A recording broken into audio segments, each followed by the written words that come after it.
Just needs a bit of gentle persuasion with my trusty friend. There we go, we are locked in.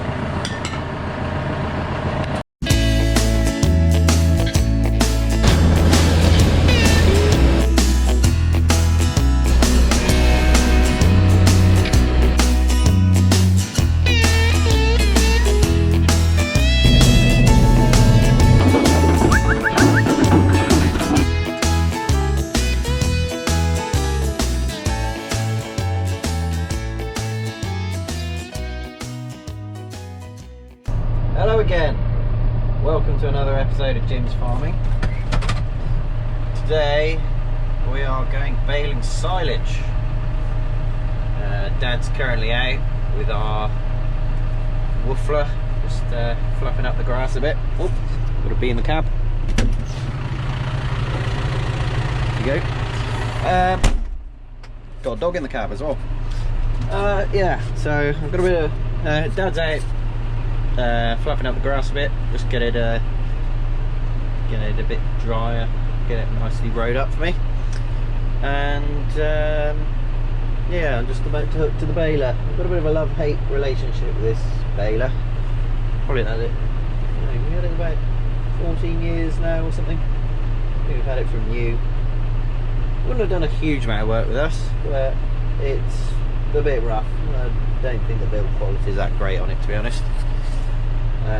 But yeah, it can be, especially with the netter, it can be quite temperamental. So I had a bit of a good fiddle with it last year, and actually I did, when we were getting some straw baled, I did seem to actually get it going quite well. So fingers crossed, all being well, it'll all stay the same. It'll all work, but who knows, this thing's a bloody mystery.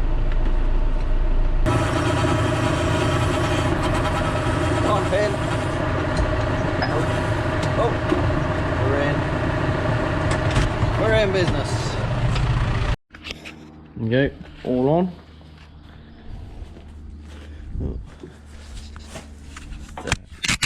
Reset the bale counter. Okay, so let's go out and get her on the yard around the back, on the concrete, and give her a run up. Get a bit of oil squirted on the chain drives, and fingers crossed it'll work.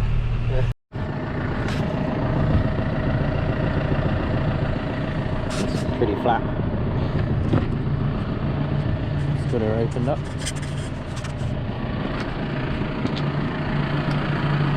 What's that one like? Also pretty flat.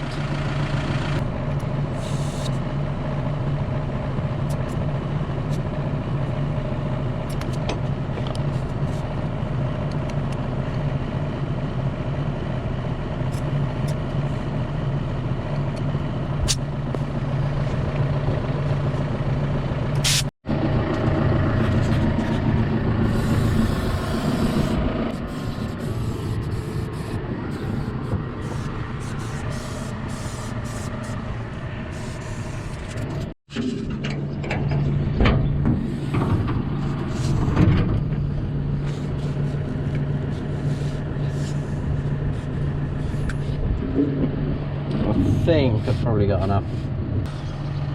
I don't know. I think I'll go and fetch some from the plane, just in case. Put over in the corner. You roll the wrap. Right. Let's go baling. Right, so first bale out.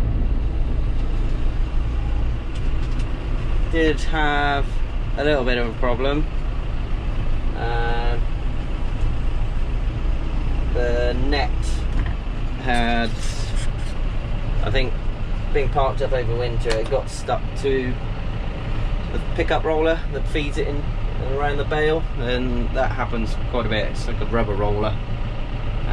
It feeds between the rubber roller and a steel roller. Anyway, it wound around there, so spat out an alarm saying it hadn't cut the wrap, so bit of fiddling had to unroll it off there. Not too bad because there wasn't too much wrap going on. So now I'll just go out and measure the bales. Make them about just a little bit over 4 foot.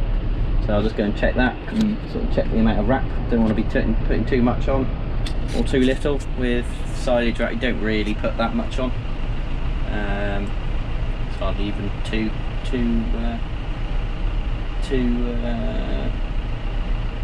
layers.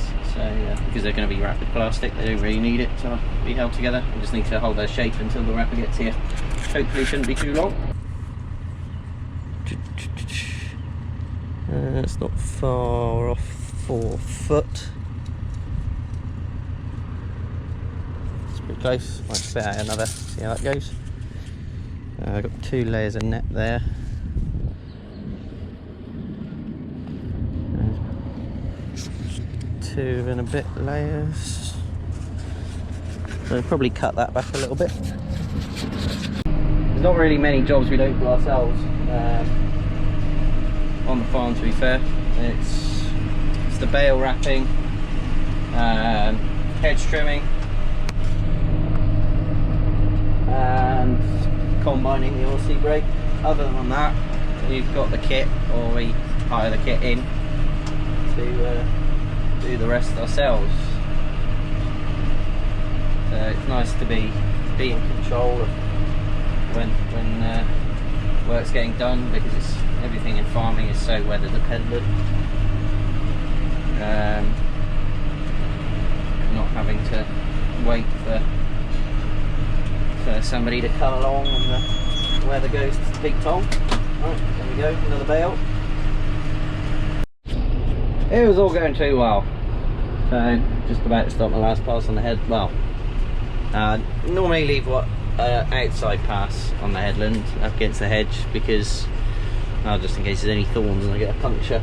But I don't know, just a bit of habit. Normally leave that to the last thing. But yeah, it's just yeah, big pile of net wrap on the floor. So drop that last bale out, and there's a tiny bit of wrap on one side. And for some reason, net wrap had picked up on one of the rollers inside the baler. So I have to go cut that off. So hopefully it was just a bit of a blip. It's a bit strange that it did that. And the rest of things seem to be going quite well.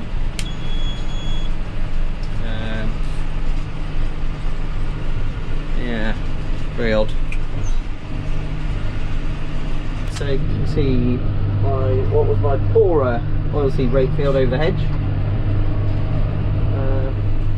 I think now is actually looking quite good. It's caught up quite well.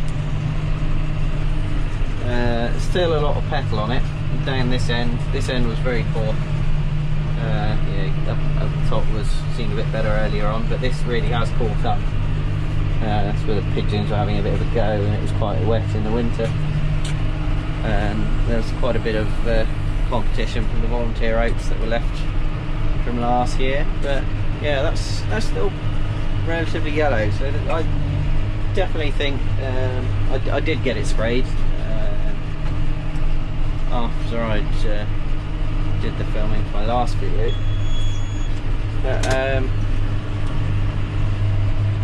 yeah, I'll just drop this bale off, and we'll be up against the other oilseed rape field we've got, and you'll see there that most of the petal has gone.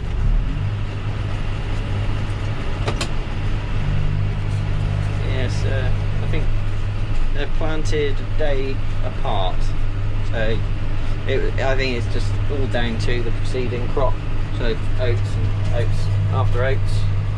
You might still be able to make out there's sort of stripes of flowers, yellow and green stripes. So that was the swath which contained the tiny little volunteer oats that chitted and held the rate back. But it has actually caught up now, although it's a little bit late flowering. And yeah, so straight in front of us there, you can see that was after wheat, and that's looking pretty good. So I've just been and unrolled that bale that went a bit Pete-tong at the beginning.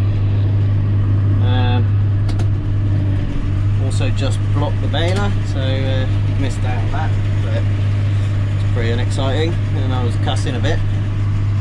But yeah, when you've got big lumps, you have to be really careful feeding it in. Just ease it in slowly, otherwise the pickup will get blocked.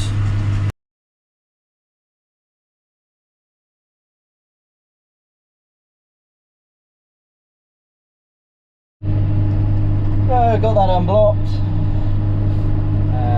It's all fun and games. There's a bit of operator error. The first time I unblocked it, I don't think I've properly cleared it. There's some grass that got wedged up between a roller, a scraper, and one of the belts which goes around and forms the bales. And I think I'd left a little bit in there, and just in case a big lump went through it from the unrolled bale, just blocked it up.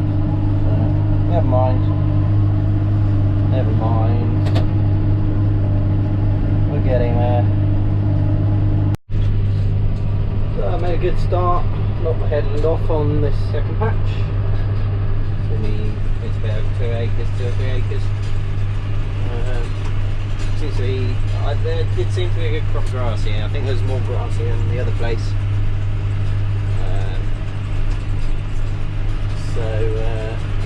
I've got Dad to closed up the gates on the back of that woofler, so I've got a slightly narrower row, and seems to be feeding in a bit better. I think when it's wide, you haven't got a lot of margin for error, especially if the crop's not particularly well distributed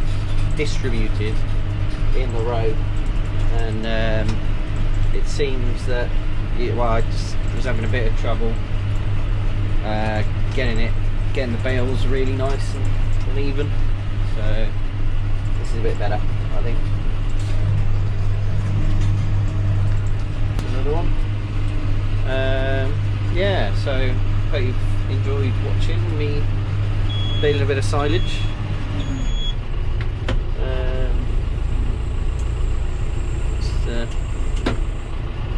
Something else to keep me busy. Yeah, if you might have noticed, there's a bit of black tape on the control box. Well, that's not to hold it together, that's just to take the edge off the buzzer. It's got a really piercing, annoying peep, and it drives me daft. So I think last year I just had a bit of electrical tape and wrapped that right in there. Just takes the edge off it a little bit. It's still pretty loud, but just not quite so harsh on the ears. My wrapper man hasn't followed me up. Normally I expect he will do it. Dad likes to lug the silage bales, so I'm quite happy with that. Not a massive fan of lugging bales, in all honesty. So yeah, he'll fetch those back. Probably make a start on it tomorrow and get them from up here. Always a bit concerned leaving bales out on a bit of a limb that somebody might come along and vandalise them, or stick a penknife in them or something like that. You know, some people are a bit silly. It does happen, unfortunately. And when it's quite expensive to get them wrapped in the first place, it's not even if the likelihood is a bit low, it's not really a risk you really want to take. Yeah, I think there's a nice crop here, to be fair. Another mate, 15 bales since I've been up here, so could be 30 bales here, so that'll be about 100. So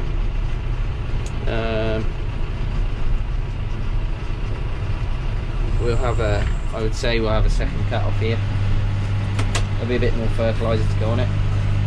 I've got a bit left in the shed, a bit of NP and K, just to get it all moving again.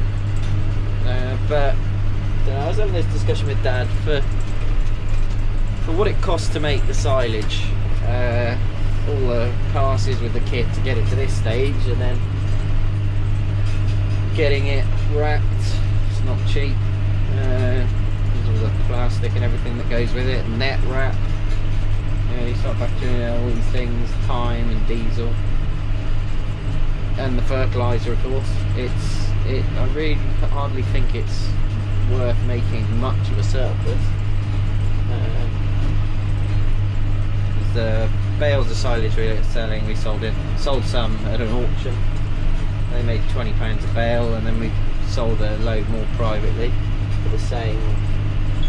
It's not really a huge amount in it, I don't think. So that's my sort of view on it. I think we're as well just making enough to feed our own stock and more or less leave it at that, and if there is a little bit of a surplus, then sell that. There we go, that's just my views on the topic. There we go. Anyway, as I said, I hope you've enjoyed watching, and I'll catch you again soon for another episode of Jim's Farming.